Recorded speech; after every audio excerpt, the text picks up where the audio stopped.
Baca dulu nanti saya terangkan halaman keempat yaitu.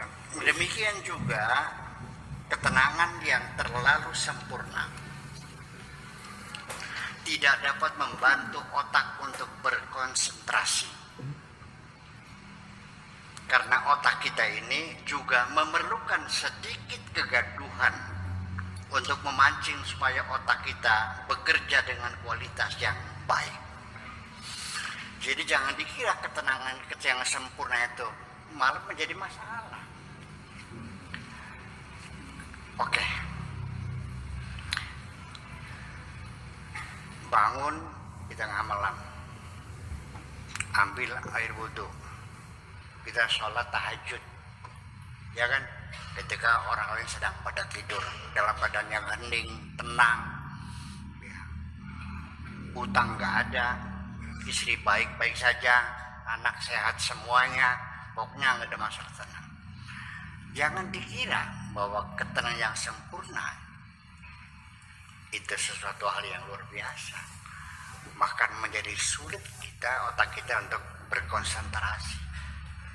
Di tengah ketenangan itu, kamu sholat isya, kenapa jadi bingung 3 rakaat atau 4 rakaat? Sampai kadang-kadang kamu bingung, sudah baca Fatihah atau belum? Masih terganggu. Jadi artinya bahwa perlu sedikit kegaduhan untuk memancing otak kita supaya bisa berkualitas lebih baik gitu. Seringkali saya ceramah, diundang ceramah, saya nggak tahu otak saya lagi blong, kosong ini. Apa yang saya serang saya nggak tahu.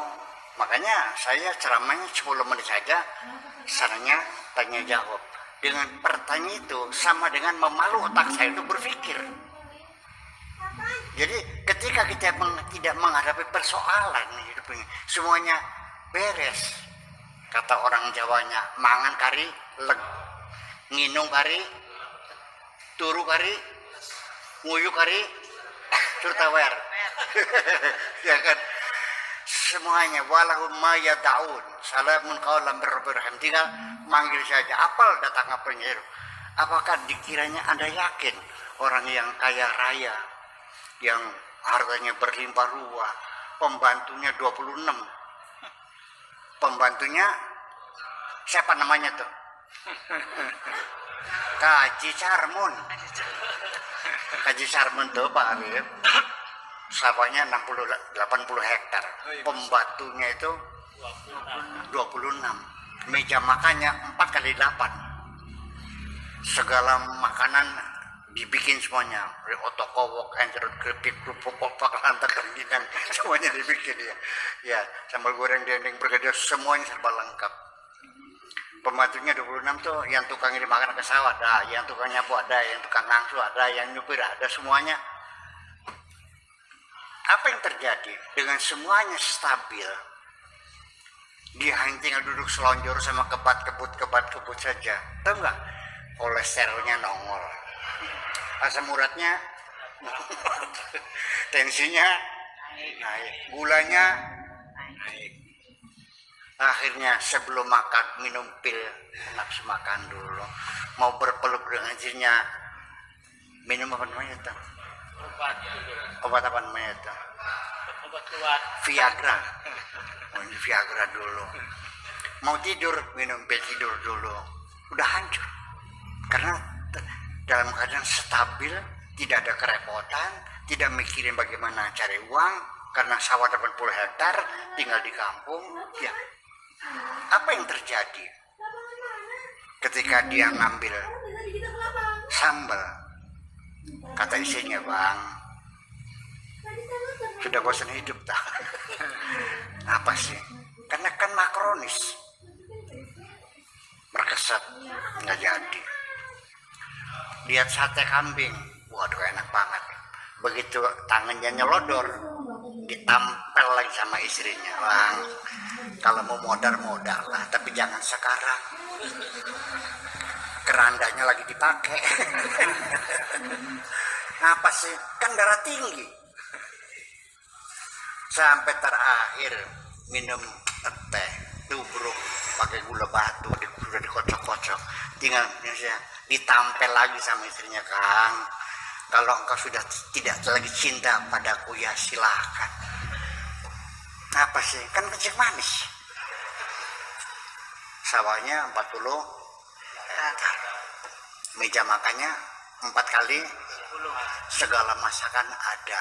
Tetapi dia ternyata hanya boleh makan nasi putih. Juga dibatasi hanya 3 sendok. Dan minumnya juga air putih. Badannya kering kerontang. Yang gemuk-gemuk siapa?